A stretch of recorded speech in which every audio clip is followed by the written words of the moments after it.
Oi, gente, como é que vocês estão? Sejam bem-vindas, então, a um novo vídeo aqui no nosso grupo. Hoje, então, eu vou fugir um pouco do nosso tema principal para conversar um pouquinho com vocês a respeito desse desastre coletivo que está acontecendo. Então, todo mundo aqui está acompanhando, viu ou está vendo as notícias que estão acontecendo no Rio Grande do Sul e é impossível a gente não se sensibilizar com tudo isso que está acontecendo. É impossível a gente ver seres humanos em situações tão desafiadoras, situações realmente onde aquele ser humano ele perdeu tudo, né? Ele perdeu a casa, a moradia que dava segurança para ele perdeu o trabalho que também dava segurança para ele perdeu os familiares, que era a rede de apoio daquela pessoa, perdeu animais, perdeu a sua identidade.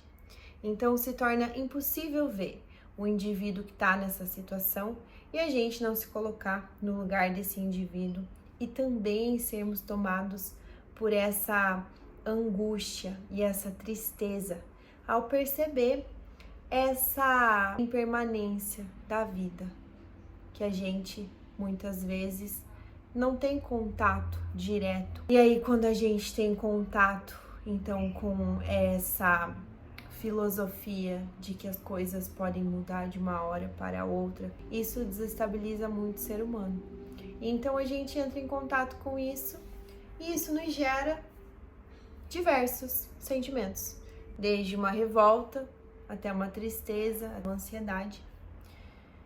E todos esses sentimentos são super comuns pra gente que tá assistindo isso de fora, tá? O que é que a gente pode aprender vendo isso de fora?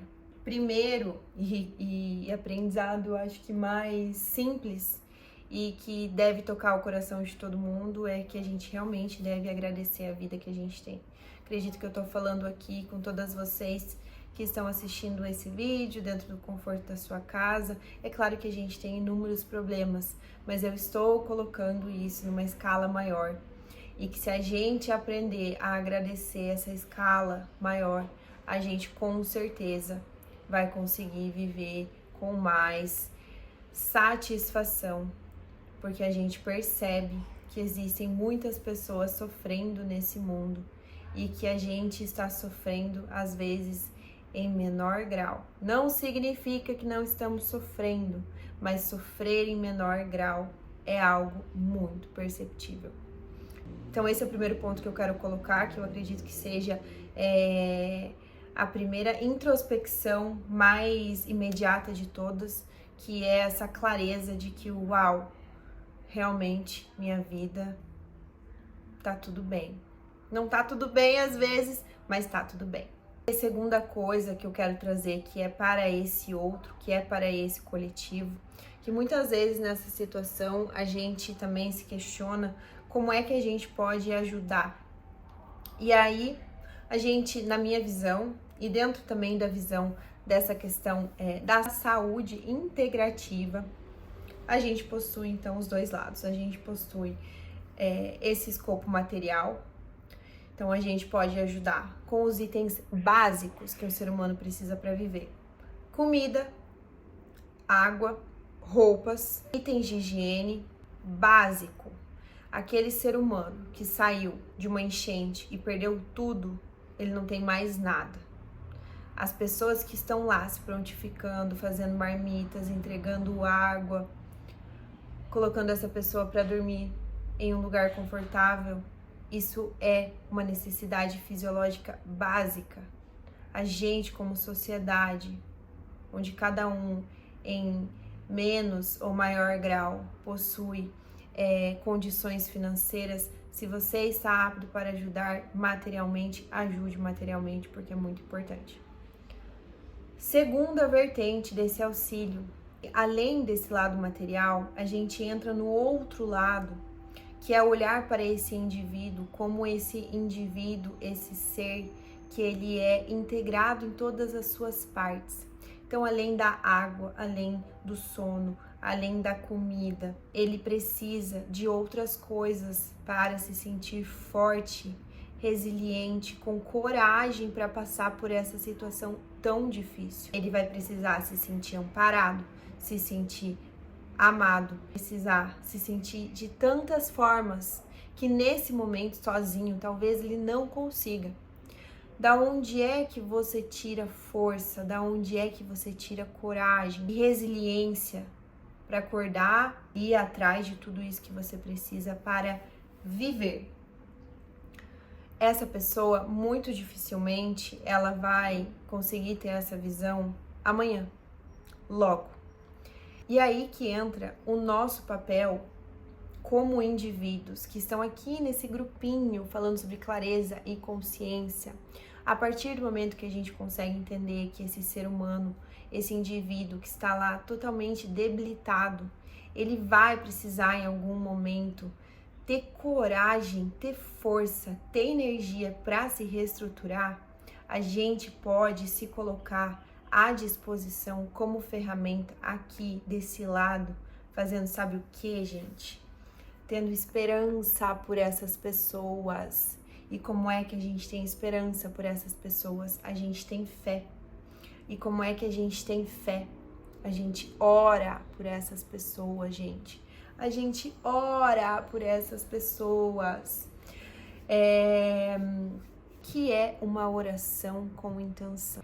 Se a gente se coloca à disposição, com intenção, com vontade, e a gente senta o poder que a gente tem de criar o nosso campo eletromagnético, ele é muito forte.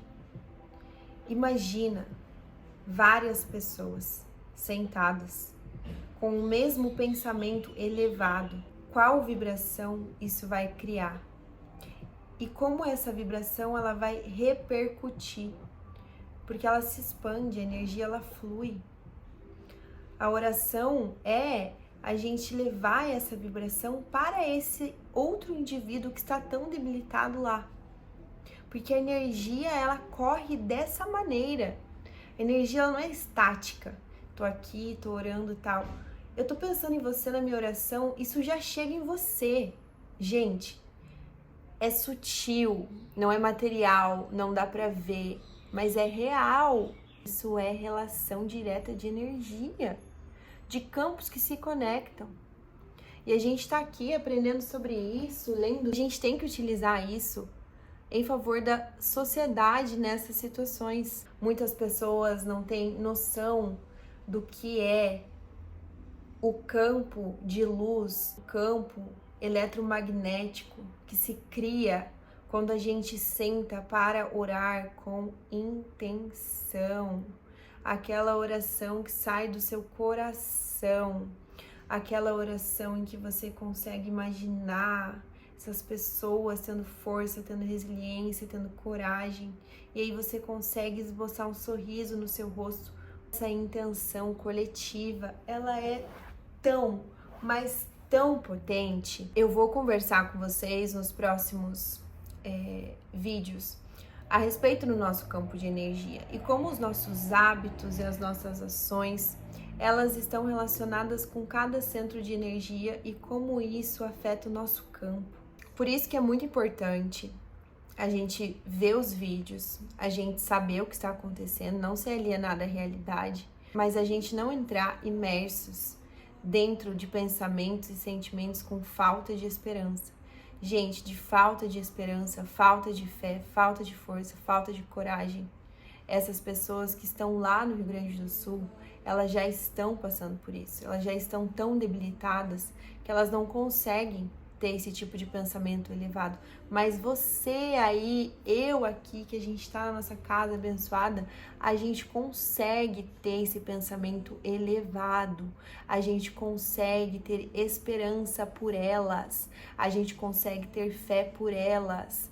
A gente consegue visualizar os movimentos que estão acontecendo na rede social de tanta compaixão, de tanta solidariedade, e a gente consegue retomar a nossa esperança e a nossa fé. E a partir do fortalecimento desses sentimentos, com esses pensamentos na nossa cabeça, é que a gente vai sentar com intenção e emanar tudo isso para essas pessoas. Então, a gente precisa olhar para isso, porque às vezes a gente não se dá conta de que o que a gente pode fazer é muito poderoso, mas é muito poderoso. Então vamos sentar, vamos orar, vamos pedir por essas pessoas, para que todas essas energias do bem, toda essa solidariedade, toda essa compaixão, todo esse movimento do bem cheguem até todas essas pessoas e que elas possam se sentir amparadas, que elas possam se sentir amadas, mesmo dentro desse caos, dessa catástrofe, que elas possam enxergar esse bem que está ocorrendo para elas, ajudando-as, e que elas possam, a partir disso, retomar esperança, retomar fé para reconstruir a sua vida, conseguir ser feliz. Porque essas pessoas merecem encontrar a felicidade novamente, essas pessoas merecem vislumbrar novamente com um mundo bom, com uma casa, com um emprego, com as pessoas que amam, saudáveis, em um lugar decente. Essas pessoas merecem, assim como você, toda essa vida de abundância. Mas hoje elas não conseguem visualizar isso e a gente sabe disso. Porque a gente às vezes enxerga os vídeos e já acha difícil de visualizar, mas nós podemos visualizar por elas. Com isso, a gente vai elevando a vibração do nosso campo de energia, fazendo com que as energias do bem, gente, sejam elevadas, tá? Com que as energias do amor, com que as energias dos nossos mentores, dos nossos guias espirituais, das nossas benfeitorias espirituais, dos nossos méritos espirituais, eles sejam cada vez mais plantados e cada vez mais também tendo a colheita disso tudo. A gente precisa se unir, intencionar o bem e esperançar. Então, era isso que eu queria trazer para vocês hoje, sobre o nosso poder com a oração e da gente conseguir ter fé e esperança em nome daqueles que hoje não conseguem. Então, que hoje a gente consiga, antes de dormir ou em algum momento do nosso dia, pensar nessas pessoas com essa visualização mental e com essa tela mental de brilho, de luz, de energia, de força, de coragem, e que isso chegue a elas, tá bom? Eu agradeço vocês. Eu espero que isso faça sentido para vocês também e que a gente consiga, além de trazermos clareza e consciência para o nosso indivíduo, que a gente consiga também a clareza e a consciência que a gente já atingiu, emanar para aquele que está precisando. Obrigada, gente. Namastê.